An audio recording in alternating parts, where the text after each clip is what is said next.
200 বছর আগের গুপ্তধন, যা পাওয়ার জন্য যুগের পর যুগ ইতিহাসে হয়েছিল রক্তক্ষয়ী যুদ্ধ। এক 10 বছরের ছেলে জানতে পারে তারই বংশধররা কেবলমাত্র এই গুপ্তধনের সন্ধান জানে, ফলে সেই ছেলেটা নেমে পড়ে ওই গুপ্তধন উদ্ধার করতে। যদি তুমি ট্রেজার হান্ট মুভি পছন্দ করো, তাহলে এই ন্যাশনাল ট্রেজার মুভিটি হতে চলেছে তোমার সবচেয়ে প্রিয় একটা মুভি। ভাইরে ভাই, জাস্ট চিন্তা করতে পারবে না যে কি মারাত্মক সব ক্লু দিয়ে লুকানো আছে এই গুপ্তধন। তো চলো আর পেঁচা না বাড়িয়ে শুরু করে আজকের অস্থির মুভিটির এক্সপ্লেনেশন। মুভির শুরুতে আমরা ছোট্ট এক আমেরিকান বালককে দেখতে পাই যে ঝড়ের বৃষ্টির এক রাতে তার ঘরে কিছু একটা খুঁজছিল। বেন নামে সেই ছেলেটা তার হাতে অনেক পুরানো একটা বই খুঁজে পেলে হঠাৎ তার পিছনে তার দাদা এসে দাঁড়ায়। জন এরপর ছোট্ট আর কৌতূহলী বেনকে সেই বইয়ের লেখা ইতিহাস সম্পর্কে বলতে থাকে। 1832 সালের কথা। সেই সময়টায় আমেরিকার চার্লস ক্যারল নামের এক লোক বাস করত। বৃদ্ধ চার্লস আমেরিকার স্বাধীনতার শেষ সাক্ষী হওয়ায় সে এমন কিছু জানতো যেটা আমেরিকার জাতীয় স্বার্থের জন্য খুব গুরুত্বপূর্ণ ছিল, আর সেটা হলো গুপ্তধন, যার জন্য 1000 বছর ধরে প্রচুর যুদ্ধ বিগ্রহ আর খুন খারাপি হয়েছে। অনেক রক্ত ঝরানোর মাধ্যমে গুপ্তধন এক হাত থেকে অপর হাত হতে থাকে।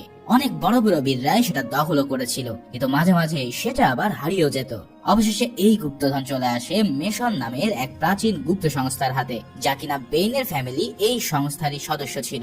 শেষ পর্যন্ত এই মেসনরা গুপ্তধনগুলো লুকিয়ে রেখেছিল, কিন্তু অনেক বছর ধরে গুপ্তধনকে রক্ষা করা মেসনরা এই গুপ্তধনের ব্যাপারে বেশ কিছু ক্লু আর চিহ্ন রেখে যায়। ক্যারল ঠিক এমনই একটা ক্লু জানতেন, যেটা তিনি জনের দাদার দাদাকে বলে গিয়েছিলেন। বংশ পরম্পরায় জনের বংশের সবাই এই গুপ্তধনটাকে খুঁজে বেরিয়েছে, কিন্তু কেউই জানে না সেটা আসলে কি।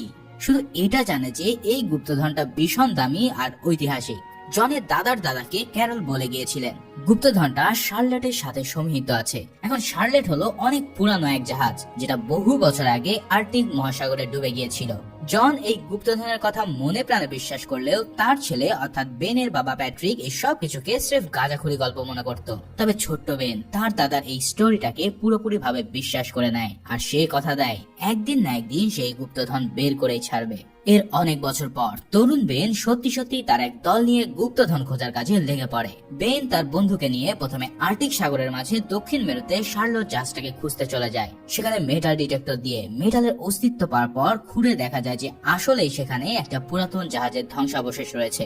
এটা দেখে সবার উৎসাহ দ্বিগুণ হয়ে যায় এবং তারা সবাই মিলে বরফ খুঁড়ে পুরো জাহাজটাকে বের করে ফেলে। বরফের চাদর থেকে জাহাজ ধীরে ধীরে বেরিয়ে আসার পর ভাঙাচোরা সেই জাহাজে সবাই ঢোকে, আর সেখানে গিয়ে দেখতে পায় এত বছরে এই জাহাজের অবস্থা একবারে খারাপ হয়ে গেছে। তবে জাহাজের মৃত নাবিকদের শরীর তখনও বরফে থাকার কারণে প্রায় অক্ষত ছিল, যেটা দেখে তাদের অনেকেই প্রায় ভয় পেয়ে যায়। যাই হোক, জাহাজের ভিতরে ঢোকার পর সেখানে তারা সবাই মিলে খোঁজাখুঁজি করতে থাকে। বেন হঠাৎ দেখতে পায় জাহাজের মৃত ক্যাপ্টেনের হাত একটা ব্যারেলের উপর রাখা, অর্থাৎ ক্যাপ্টেন সেটাকে গার্ড করছিল। বরফে জমা সে হাতটা সরিয়ে বেন ব্যারেলের ভিতর থেকে একটা বক্স খুঁজে পায়। বক্স থেকে সবাই মনে করে বসে যে এটাই হয়তো সেই গুপ্তধন, কিন্তু বক্স খোলার পর অনেক পুরনো একটা মিডসুয়াম পাইপ পাওয়া যায়। এই পাইপের গায়ে নকশার খাঁজ দেখে বেন বুঝতে পারে যে এটা আসলে একটা ক্লু।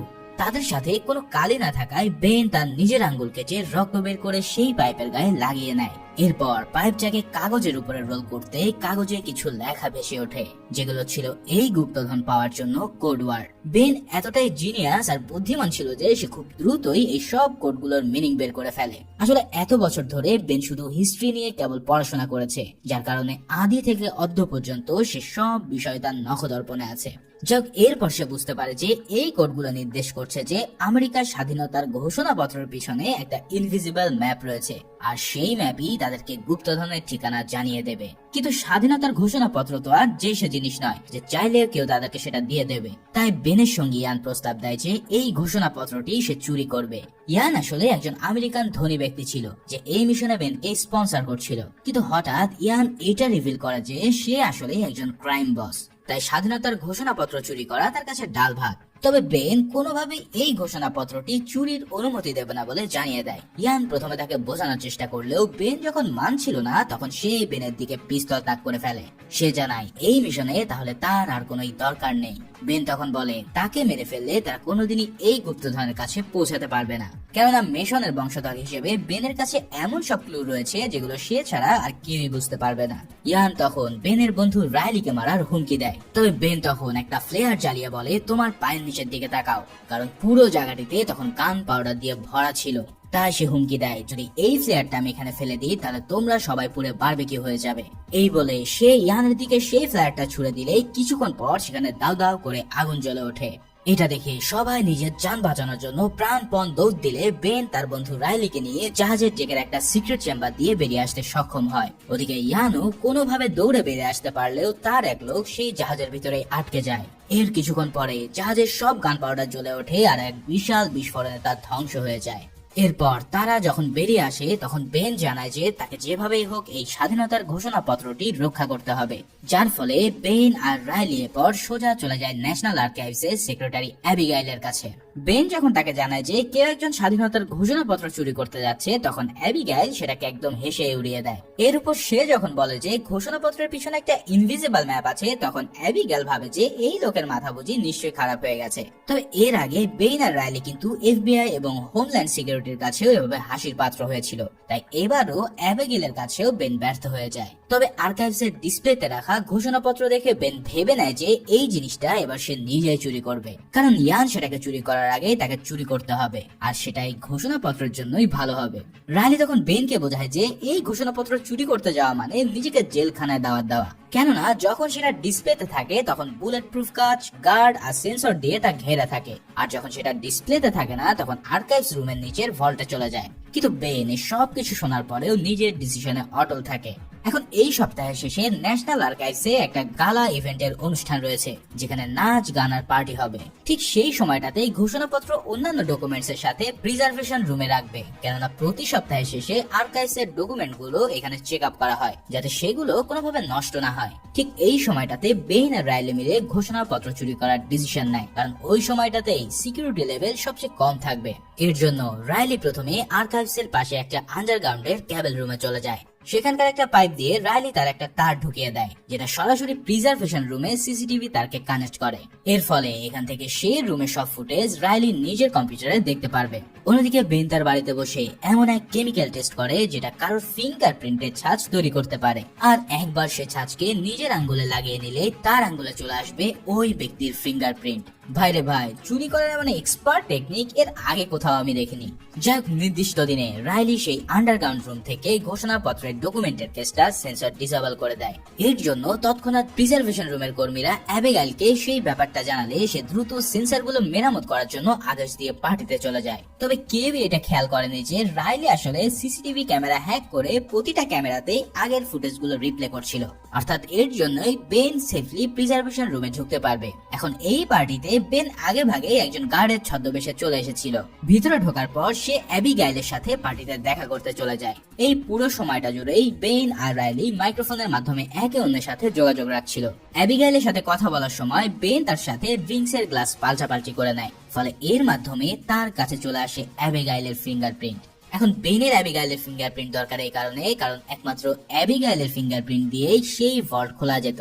যাই হোক, সেখান থেকে ওই গ্লাসটা সে কালেক্ট করে এবং তার নিজের সেই কেমিক্যাল দিয়ে সে ওই ফিঙ্গারপ্রিন্টটা উদ্ধার করতে সক্ষম হয়। ফিঙ্গারপ্রিন্ট পেয়ে যাওয়ার পর বেন এবার কাজ শেষ করার উদ্দেশ্যে প্রিজার্ভেশন রুমের দিকে রওনা দেয়। তবে এদিকে ঘটে এক অন্য কাহিনী। সেই মাফিয়া বস ইয়ানো তলে তলে ঘোষণাপত্র শুরু করার জন্য প্রোগ্রাম সেট করে রেখেছিল, তাই সে নিজের কিছু লোক নিয়ে সেই ন্যাশনাল আর্কাইভস এর সাথে সংযুক্ত আন্ডারগ্রাউন্ড টানেলে ঢুকে পড়ে।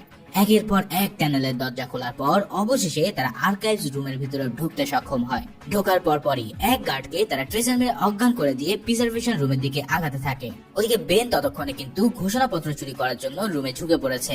এর জন্য প্রথমে বেন ইউভি টর্চ দিয়ে রুমের দরজায় থাকা কিপ্যাডের লকের ছবি তুলে রাইলিকে পাঠায়। এটা পাঠানোর ফলে সে জানতে পারে যে কোন কোন কি গুলোতে সবচেয়ে বেশি প্রেস করা আছে, যার ফলে রাইলি বুঝে যেতে পারবে যে কোন কোন ওয়ার্ডের মাধ্যমে কি কি পাসওয়ার্ড হতে পারে। তবে রাইলি তাকে প্রায় 20টা ওয়ার্ড দেয়, যেগুলো খুব একটা মিনিংফুল ছিল না। কিন্তু বেন এতটাই জিনিয়াস ছিল যে কম্পিউটার পাসওয়ার্ড ঠিকভাবে বের করতে না পারলেও চোখের পলকে বেন সেটা গেস করে নেয়। পাসওয়ার্ডটি ছিল ভ্যালি ফোর্জ, যেটা আমেরিকার বিপ্লবের সাথে জড়িত ছিল। যাই হোক, ভিতরে ঢুকে ফ্রেম সহ ঘোষণাপত্রকে তুলে নেওয়ার পর সেটা হাতে নিয়ে বেন সামনের দিকে এগিয়ে যায়। আর ঠিক এই সময় ইয়ানের লোকজনরাও প্রিজার্ভেশনের রুমের পিছন দরজা দিয়ে চলে আসে। তাদের সামনাসামনি দেখা হয়ে গেলে এবার ইয়ানের লোকজন তার উপরে গুলি চালায়, কিন্তু বেন তার হাতের সেই বুলেট প্রুফ গ্লাস দিয়ে সেগুলোকে সামলে কোনো মতে এলিভেটর দিয়ে নিচে নেমে আসতে সক্ষম হয়।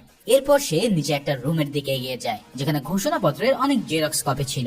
এই কপিগুলো যে কেউ $35 মাধ্যমে কিনে নিতে পারত, তাই বেন সেখানে গিয়ে এরকম ভাবে $35 দিয়ে একটা ঘোষণাপত্র কিনে নেয়। এদিকে পার্টিতে থাকা অ্যাবিগাইলের মনে হঠাৎ কেন যেন একটা খটকা লাগে। সে পার্টির গেস্ট লিস্ট চেক করে দেখতে পায় যে সেখানে পল ব্রাউন নামের কোনো লোকই নেই। তার মানে বেন নিশ্চয়ই কোনো একটা কুমতলবে এখানে এসেছে। তাই সে দ্রুত বেনকে খোঁজার জন্য শুরু করে, কিন্তু বেন ততক্ষণে ন্যাশনাল আর্কাইভস এর বিল্ডিং থেকে বেরিয়ে রাইলির গাড়ির দিকে যাচ্ছিল। তবে শেষ মুহূর্তে অ্যাবিগাইল তাকে দেখতে পেয়ে তার দিকে দৌড়ে যায় এবং দেখতে পায় বেন তার হাতে ঘোষণাপত্রটি নিয়ে দাঁড়িয়ে আছে। এদিকে আর্কাইভস এর ভিতর থেকেও কর্মীরা যখন টের পেয়ে যায় যে ঘোষণাপত্র চুরি হয়ে গেছে, তখন তারা সেখানে সাইরেন বাজিয়ে দেয়। এই সাইরেন দেখে অ্যাবিগাইল বুঝতে পারে যে বেন নিজের হাতে ওই ঘোষণাপত্রটি চুরি করে নিয়েছে। অ্যাবিগাইল চিৎকার করে সিকিউরিটি ডাকতে শুরু করলে বেন এবার তার হাতের ঘোষণাপত্রটি ওকে তুলে দেয়। ওদিকে ইয়ানের টিম এসে দেখতে পায় বেনের বদলে অ্যাবিগাইল এখন ঘোষণাপত্র নিয়ে দাঁড়িয়ে আছে, তাই তারা দ্রুতই অ্যাবিগাইলকে টেনে হেঁচড়ে নিজেদের গাড়িতে তুলে নেয়। দূর থেকে সব দেখতে পেয়ে বেনও ইয়ানের পিছু নেওয়া শুরু করে। বেন তাদের পিছু নিলে ইয়ান আর তার দলবলের মধ্যে গোলাগুলি শুরু হয়। তবে এই গন্ডগোলের মধ্যে ভীষণ ঝাঁকুনিতে হঠাৎ দরজা খুলে গিয়ে অ্যাবিগাইল প্রায় পড়ে যাচ্ছিল। তবে শেষ মুহূর্তে অ্যাবিগাইলের হাত থেকে সেই ঘোষণাপত্রটি পড়ে যায় আর বেনও তাকে তার গাড়িতে নিয়ে নিতে সক্ষম হয়। তবে অ্যাবিগাইল বেঁচে যাওয়ার পরেও বেনের উপরে সে চেঁচামেচি করতে থাকে, কেননা সে ভেবে বসেছিল যে বেন আর ইয়ান হয়তো একই দলের লোক। তবে বেন তাকে অবাক করে দিয়ে পাশ থেকে ঘোষণাপত্র বের করে দেখায় যে এটাই হলো আসলটা। ওদিকে ঘোষণাপত্র পেয়ে ইয়ানরা তো একবারে আকাশে উঠছিল, তবে সেটা খুলে দেখতেই তারা বলদ বনে যায়। আসলে বেনের সেই $35 দিয়ে কেনা ঘোষণাপত্রটি ওই ইয়ানকে ধরিয়ে দিয়েছিল। এদিকে গাড়ির ভিতরে বসে বেন অ্যাবিগাইলকে বলে যে সে কিন্তু আগে এই ব্যাপারে তাদেরকে সাবধান করেছিল, আর এখানে বেন এসেছে মূলত এই ঘোষণাপত্রটিকে সেভ করার জন্য। আচ্ছা, এক্সপ্লেনের এই পর্যায়ে থাকছে কিছু কথা। অনেকে আছো যারা নিজের কাজের পাশাপাশি একটা এক্সট্রা আর্নিং এর মেথড খুঁজছো, কিন্তু আমরা তো জানি টাকা আয় করা এত সহজ নয়। এর জন্য তোমার প্রয়োজন হবে স্কিল এবং ধৈর্য। তাই যদি এই দুটো জিনিস তোমার থাকে তাহলে ট্রেডিং হতে পারে কিন্তু বেশ ভালো একটা মাধ্যম। প্রায় 2 মিলিয়ন মানুষ প্রতিদিন ট্রেডিং করে নিজেদের আয়কে বাড়ানোর চেষ্টা করছে, আর এই ট্রেডিং এর জন্য বিনিময় হতে পারে মোস্ট ট্রাস্টেড একটা প্ল্যাটফর্ম, যেখানে কোনো টাকা ইনভেস্ট না করে তুমি $10,000 ডেমো ট্রেড করতে পারবে। প্রথমে কিভাবে ট্রেড করতে হয় তা ইউটিউব থেকে ভালো করে শিখে নাও, আর এরপর ডেমো অ্যাকাউন্টে তা অ্যাপ্লাই করতে থাকো। ফাইনালি ট্রেডিং ভালো করে শিখে গেলে কেবল এরপরে রিয়েল মানি ইনভেস্ট করো। এবার এখন চলো তোমাদেরকে বিনিময়ে একটা ট্রেড নিয়ে দেখাই। প্রথমে বিনিময় চার্ট ভালো করে অ্যানালাইসিস করে বুঝলাম প্রাইস এখন উপরের দিকে যাবে, তাই আমি একটা 3,000 টাকার আপ ট্রেড নিলাম 1 মিনিটের জন্য। এখন এই 1 মিনিটে মার্কেট যদি উপরে থাকে তাহলে আমি পেয়ে যাব প্রায় 5,000 টাকা। এবার চলো একটু অপেক্ষা করি। দেখো ফাইনালি মার্কেট উপরে উঠেছে আর আমিও কিন্তু প্রফিট নিয়ে নিয়েছি। বিনিময়ে ডিপোজিট কিংবা উইথড্র করা দ্রুত ও সহজ, যা আমাদের সকল মোবাইল ব্যাংকিং দিয়ে করা যাবে। এছাড়াও সমস্যা হলে ডেডিকেটেড 24/7 সাপোর্ট তো থাকছেই। আর এছাড়াও বন্ধুদের সাথে এই অ্যাপটা রেফার করেও তুমি পেয়ে যেতে পারো $20 পর্যন্ত বোনাস। তাই যারা ট্রেডিং এ আগ্রহী তারা আমার পিন কমেন্টে থাকা লিঙ্ক থেকে বিনিময় ডাউনলোড করে শুরু করে দাও রিয়েল ট্রেডিং। এবার এক্সপ্লেইনে ফেরা যাক। অন্যদিকে আর্কাইভস এর ভিতরে তখন রেড অ্যালার্ট জারি করে সমস্ত লোককে বিল্ডিং এর ভিতরে আটকে রাখা হয়েছিল। যদিও ঘোষণাপত্র চুরি হয়ে গেছে, তবুও আর্কাইভস এর লোকেরা কাউকে সেটা জানতে না দিয়ে ডিসপ্লেতে একটা কপি এনে লাগিয়ে রাখে। ইতিমধ্যে এফবিআই সবাইকে জানায় যে কিছু একটা গোলমাল হয়েছে, কিন্তু সেটা যে আসলে কি সেটা তারা কাউকেই জানায় না, কেননা এই নিউজ মিডিয়াতে চলে গেলে পুরো দেশে হুলস্থুল পড়ে যাবে। এরই মধ্যে এই ঘটনার ইনভেস্টিগেশন ইনচার্জ পিটার সিরস্কি জানতে পারে যে চুরির ব্যাপারে আগেই তাদের কেউ সাবধান করেছিল। সেই লোকটা যে বেন সেটা সিসিটিভি ক্যামেরা থেকে কনফার্ম হওয়ার পর তারা দেখতে পায় বেন নিজের ক্রেডিট কার্ড দিয়ে ঘোষণাপত্রের একটা কপি কিনেছিল। এর জন্য বেনের সমস্ত ডিটেলস এখন তাদের হাতে চলে এসেছে। অন্যদিকে ভ্যানে বসে থাকা বেনও এই ব্যাপারটা টের পেয়ে গিয়ে গাড়ি নিয়ে আর নিজের বাসার দিকে যায় না। ইতিপূর্বে বেন আরো একটা ক্লু পেয়েছিল, যেখানে সে জানতে পেরেছিল যে বেঞ্জামিন ফ্রাঙ্কলিনের লেখা সাইলেন্স ডগউড লেটারের সাথে ঘোষণাপত্রের পিছনে থাকা ম্যাপের কোন একটা কানেকশন আছে, আর সেই লেটারগুলো ছিল তার বাবা প্যাট্রিকের কাছে। আচ্ছা, তোমাদেরকে কিন্তু একটা কথা মনে করিয়ে দেই, যারা সিরিয়াসলি ট্রেড করতে চাও তারা কিন্তু অবশ্যই বুঝে শুনে ট্রেডিং এ নেমো, কেননা যেহেতু এখানে ইনভেস্টমেন্টের ব্যাপার আছে তাই সবসময় রিস্ক থাকবে তোমার টাকা লস হওয়ার। অতএব ট্রেডিং এ ভালো করতে হলে অবশ্যই তোমাকে ট্রেডিং শিখে এবং প্র্যাকটিস করে তারপরে নামতে হবে। আমি চাই তোমরা যেন কোনো আর্থিক ক্ষতিতে না পড়ো, তাই আশা করি তোমরা ভালো করে বুঝে শুনে তারপরে ইনভেস্টমেন্ট করবে। তাই বেন সরাসরি প্যাট্রিকের কাছে চলে যায়। প্যাট্রিক যখন জানতে পারে যে বেনও এখন গুপ্তধনের পিছনে পড়ে আছে, তখন সে প্রচুর বকাঝকা করে, কেন প্যাট্রিক মনে করতে থাকে যে এই গুপ্তধনের ব্যাপারটা কেবলই একটা গুজব। কেউ যদি গুপ্তধনের ক্লু মেলাতে থাকে তাহলে একের পর এক তাদের সামনে ক্লু আসতেই থাকবে, যেটা সে মনে করে এর কোনো শেষ নেই। প্যাট্রিক মনে করতো যে ইংরেজদের গুপ্তধনের নেশায় বিজি রাখার জন্যই আমেরিকানরা এই মিথ বানিয়েছে। যাই হোক, বেনের কাছ থেকে ইনভিজিবল ম্যাপের কথা শোনার পর প্যাট্রিক বলে এমন কোন কালিকে ভিজিবল করতে হলে তার উপরে তাপ দিতে হবে, কিন্তু ঘোষণাপত্র অনেক পুরাতন হওয়ায় তাপ দেওয়া অনেকটাই রিস্কি। তাই বেন এবং অ্যাবিগেল সেটার উপরে কেমিক্যাল টেস্ট করার সিদ্ধান্ত নেয়। তবে কেমিক্যালের প্রভাবে কোনো কালি ফুটে না উঠলেও যখন তারা মুখ দিয়ে গরম হাওয়া বের করে তখন ম্যাপের উপরে ধীরে ধীরে কালি ফুটতে শুরু করে। তারপরে অ্যাবিগেল একটা হেয়ার ড্রায়ার দিয়ে সাবধানে তাপ দিয়ে দেখতে পায় যে পুরো কাগজটাতে কালি দিয়ে কিছু সংখ্যা ভেসে উঠেছে, কিন্তু সেখানে আসলে কোনো ম্যাপ ছিল না। তখন বেন বুঝতে পারে যে এই সংখ্যাগুলো আসলে সাইফার কোড, যেগুলো সাইলেন্স ডগউড লেটারের সাথে জড়িত। এখন সেই লেটারের লাইন আর শব্দের নাম্বারগুলো এই সংখ্যার সাথে মেলালে হয়তো তারা আবারও নতুন কোনো ক্লু পাবে। কিন্তু প্যাট্রিক জানায় যে তার কাছে এখন আর ওই লেটারগুলো নেই, কারণ সে এগুলোকে ফিলাডেলফিয়ার ফ্র্যাঙ্কলিন ইনস্টিটিউটকে দান করে দিয়েছে। বেন যখন ফিলাডেলফিয়ার উদ্দেশ্যে বেরিয়ে যাচ্ছিল তখনই প্যাট্রিক খেয়াল করে যে এতক্ষণ বেনরা যেই কাগজ নিয়ে এক্সপেরিমেন্ট করছিল সেটা ছিল আসলে আমেরিকা স্বাধীনতার ঘোষণাপত্র। এটা দেখার পর প্যাট্রিকের রিয়াকশন দেখার মতো ছিল। যাই হোক, এরপর তারা প্যাট্রিককে একটা চেয়ারের সাথে বেঁধে রেখে তার গাড়ি নিয়ে ফিলাডেলফিয়ার উদ্দেশ্যে রওনা দিয়ে দেয়। এরই মাঝে এফবিআই এজেন্ট সিরিজকে এসে প্যাট্রিককে ওই অবস্থা থেকে উদ্ধার করে। তারা প্যাট্রিকের কাছ থেকে ইনফরমেশন নিয়ে বেনকে খোঁজা শুরু করে, কেননা তাদের কাছে বেনকেই চোর মনে হচ্ছিল। এদিকে ফিলাডেলফিয়ায় পৌঁছানোর পর রাইলি একটা পিচ্চি স্কুল বয়কে সেই লেটারগুলোর কাছে পাঠায় যাতে সে সাইফার ওয়ার্ডগুলো মিলিয়ে কোড আনতে পারে। বেশ কয়েকবার লেটারের কাছে আসা যাওয়া করার পর সেই ছেলেটা একটা কোড পায়, যেটা হলো the vision to see the treasure past comes and the timely shadow crosses in the front of house of pass.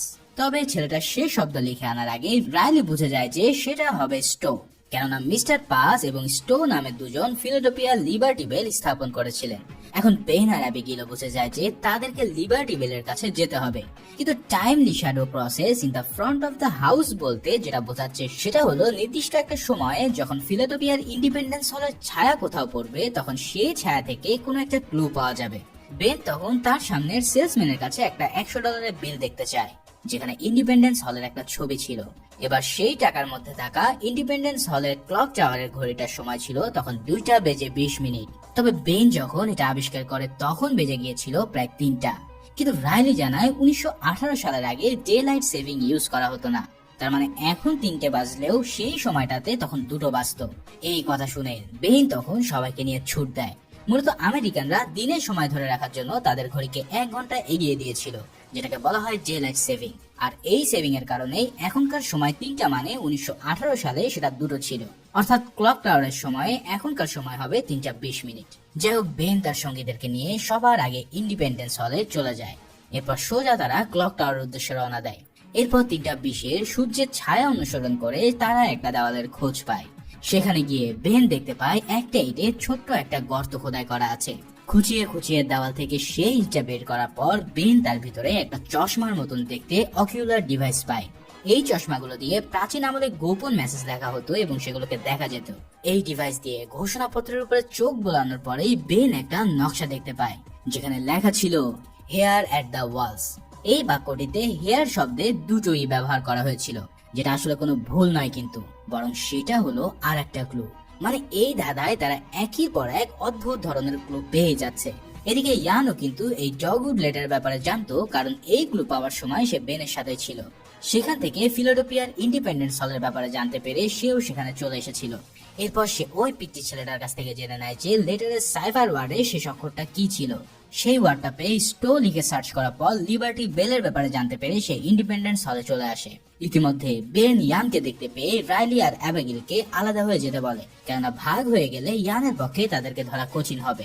তখন বেন একদিকে চলে যায় আর রাইলি আর অ্যাবিগেল চলে যায় অন্যদিকে। ইয়ান এবং তার লোকেরা এবার এদেরকে ধরে আনার জন্য তাদের পিছু দৌড়াতে থাকে। এভাবে দৌড়াতে গিয়ে রাইলি আর অ্যাবিগেল আলাদা হয়ে পড়ে এবং শেষ পর্যন্ত দৌড়াতে দৌড়াতে তারা আবারও একত্রিত হয়। আর অন্যদিকে বেনও শেষ পর্যন্ত ইয়ানের লোকের হাতে ধরা পড়ে। কিন্তু সেই লোক দেখতে পায় যে বেন আসলে ঘোষণাপত্রের খালি কৌটা নিয়ে দৌড়াচ্ছিল। ওদিকে দৌড়াতে গিয়ে এক লোকের সাথে ধাক্কা খেয়ে অ্যাবিগেলের হাত থেকে আসল ঘোষণাপত্রটি রাস্তায় পড়ে যায়। কিন্তু একদম শেষ মুহূর্তে সেখানে ইয়ান চলে এসে ওই ঘোষণাপত্রটি নিয়ে চলে যায়। এদিকে এফবিআইও বেনের পিছু নিতে নিতে এখানে এসে পড়েছিল এবং ফাইনালি তারা বেনকে ধরে নিয়ে যায়। বেন যখন সিরাস্কিকে পুরো কাহিনী খুলে বলে তখন সিরাস্কি বলে যে যদি বেন ইয়ানের হাত থেকে ঘোষণাপত্র নিয়ে আসতে সাহায্য করে তাহলে তারা বেনের কম শাস্তি পাওয়ার জন্য অনুরোধ করবে। ওদিকে ইয়ান জানতো যে বেন ছাড়া সে আর বেশি দূর আগাতে পারবে না, কারণ বাকি সব ক্লু একমাত্র বেনই জানে। তাই ইয়ান তার ক্ষমতা ব্যবহার করে নিউ ইয়র্কের ইউএসএস এন্ট্রিপিড নামের এক জাহাজের উপরে এফবিআই এর সাথে একটা মিটিং ফিক্স করে। সেই সময়টায় এফবিআই বেনের সাথে মাইক্রোফোনে সবসময় যোগাযোগ রাখছিল যাতে বেন ইয়ানকে ধরতে সাহায্য করে, কিন্তু শেষ পর্যন্ত বেন ইয়ানের সাহায্যে জাহাজ থেকে লাফ দিয়ে পালিয়ে যায়, কারণ ইয়ানই বেনকে এভাবে পালানোর জন্য একটা প্ল্যান দিয়ে রেখেছিল। পানিতে ডাইভ দেওয়ার পর একজন আন্ডার ওয়াটার ড্রাইভার এসে বেনের মুখে মাস্ক লাগিয়ে তাকে উদ্ধার করে। এরপর তার সাহায্যে বেন ইয়ানেরই একটা শিপে উঠে বসে। রাইলি আর অ্যাবিগেল ফোন করে বেনকে জানায় যে ইয়ানের সাথে আসলে তারা ডিল করেছে যাতে ইয়ান বেনকে মুক্ত করে দেয়। অ্যাবিগেল এটাও জানায় যে তারা হেয়ার অ্যাট দ্য ওয়ালের রহস্য সমাধান করে ফেলেছে। এই বাক্যটা মূলত ওয়াল স্ট্রিট আর ব্রডলি যেখানে মিশে গেছে সেই জায়গাটাকে নির্দেশ করেছে। ইয়ান এরপর বেনকে ঠিক সেই জায়গাতে নিয়ে এসে পরবর্তী ক্লুর ব্যাপারে সবকিছু খুলে বলতে বলে। তখন বেন বলে যে গুপ্তধন হয়তো ওয়াল আর ব্রডলির মধ্যে কোন একটা জায়গাতে আছে, কারণ হিয়ার অ্যাট দ্য ওয়াল সেই কথাটাই বলছে। কিন্তু ইয়ান বেনের কথায় একদম স্যাটিসফাইড হয় না। সে বেনকে দেখায় তার লোকজনরা বেনের বাবা প্যাট্রিককে কিডন্যাপ করেছে, তাই বেন যেন এখন তাকে সবকিছু ক্লিয়ারলি বলে। তখন বেন বলতে বাধ্য হয় যে তাদের পরবর্তী ঠিকানা হলো ট্রিনিটি চার্চ, কারণ হিয়ার অ্যাট দ্য ওয়াল লেখাটার উপরে একটা চার্চের সিম্বল ছিল। এই ইনফরমেশন পাওয়ার পর ইয়ান, বেন এবং বাকি সবাই ট্রিনিটি চার্চে চলে যায়। চার্চে বসে সেই অ্যাকিউরিয়া ডিভাইস দিয়ে তারা আবারও ঘোষণাপত্র দেখার পর বেন দেখতে পায় সেখানে পার্কিংটন লেন নামের কোন একটা জায়গার কথা লেখা আছে, যেটা চার্চের নিচে বহু বছর আগে তৈরি করা হয়েছে। বেন আর ইয়ান তখন চার্চের নিচের একটা আন্ডারগ্রাউন্ড পাস আবিষ্কার করে। এই আন্ডারগ্রাউন্ডে তাদের একটা দেওয়ালে কিছু পুরাতন কবর ছিল, তার মধ্যে একটা কবর পার্কিংটন লেনের চিহ্ন দেখা মাত্রই ইয়ানের লোকজন সেই ফলকটাকে ভেঙে ফেলে। এবার সেখান থেকে একটা পুরাতন কফিল বের হয় যার মধ্যে ছিল আস্ত এক কঙ্কাল। এরপর সেই ফলকের ভিতরে থাকা প্যাসেজের মধ্যে ঢুকে তারা পুরাতন এক ঘরের সন্ধান পায়। পুরো জায়গাটা দেখে মনে হয় যেন সেটা হাজার বছরের পুরাতন কোন এক গুহা। মশাল জ্বালিয়ে কিছু দূর আগানোর পরে তারা একটা বিরাট গভীর গর্ত দেখতে পায়, যার চারিপাশে অনেকগুলো কাঠের সিঁড়ি ছিল। সবাই যখন ভাবে যে সেই কাঠের সিঁড়ি দিয়ে হয়তো নিচে নামা যাবে, তখন তারা সিঁড়ি বেয়ে নিচে নামা শুরু করে। কিন্তু পুরাতন সিঁড়ি তক্তাগুলো এতটাই নরম হয়ে গিয়েছিল যে হঠাৎ একজন সেই সিঁড়ি ভেঙে সোজা নিচে পড়ে যায়। সাথে সাথেই তাদের সবাই প্রচন্ড প্যানিক হয়ে পড়ে। ধীরে ধীরে সবার পায়ের নিচে সিঁড়িগুলো ভাঙতে থাকলে তারা নিজেদের জীবন বাঁচানোর অনেক চেষ্টা করতে থাকে। এভাবে সবাই সেখানে মরতে বসলেও শেষ পর্যন্ত নিজেদেরকে তারা কোনো মতে বাঁচিয়ে নেয়। কিন্তু এই চক্করে অ্যাবিগেলের হাত থেকে ঘোষণাপত্রটি ছুটে গেলে বেন সেটাকে বাঁচানোর জন্য অ্যাবিগেলকে ঠেলের নিচের পাটাতনে ফেলে দেয়, কেননা তার ভরের জন্য পাটাতন দুলতে দুলতে ঘোষণাপত্রটি নিচে পড়ে যাচ্ছিল। অ্যাবিগেলকে ফেলে দেওয়ার পর বেন ঘোষণাপত্রটি ক্যাচ করতে সক্ষম হয়। এরপর বেন নিজেও সেই পাটাতনে চড়ে বসে যেটার উপরে অ্যাবিগেলকে সে ঠেলে ফেলে দিয়েছিল। শেষে সবাই মিলে একই কাঠের পাটাতন উঠতে সক্ষম হয়, যেটা সেই আমলে একটা এলিভেটরের মতন কাজ করত। রশির সাহায্যে এই কাঠের এলিভেটরটা উপর নিচে ওঠানামা করানো যেত। এই এলিভেটরের সাহায্যে নিচে নামার পর তারা সবাই দেখতে পায় তাদের সামনে একটা বড় লণ্ঠন রাখা আছে। লণ্ঠনটি জ্বালানোর পর ইয়ান বেনকে পরবর্তী ক্লুর ব্যাপারে জিজ্ঞেস করে, কিন্তু এবার বেন বলে যে সত্যি তার কাছে আর কোনো ক্লু নেই। বেনের ভাষ্য মতে এইখানেই আসলে সেই গুপ্তধন রাখার কথা ছিল। কিন্তু এসব কথা শুনে ইয়ান ঠিকই বুঝতে পারে যে বেন নিশ্চয়ই তার কাছ থেকে কিছু একটা লুকোচ্ছে। তা সে হুমকি দিয়ে বলে যে তুমি যদি পরের ক্লুটা আমাকে না বলো তাহলে আমি তোমাদের এখানে রেখে চলে যাব। এখন এমন একটা খারাপ অবস্থা দেখতে পেয়ে বেনের বাবা প্যাট্রিক হঠাৎই বলে উঠেছে এই লণ্ঠনটাই হলো আসল ক্লু। আসলে বোস্টন শহরে ঠিক এমনই একটা লণ্ঠন রাখা আছে, যেটা আমেরিকার স্বাধীনতার আগে ইংরেজদের আগমনের আভাস দেওয়ার জন্য ব্যবহার করা হয়েছিল।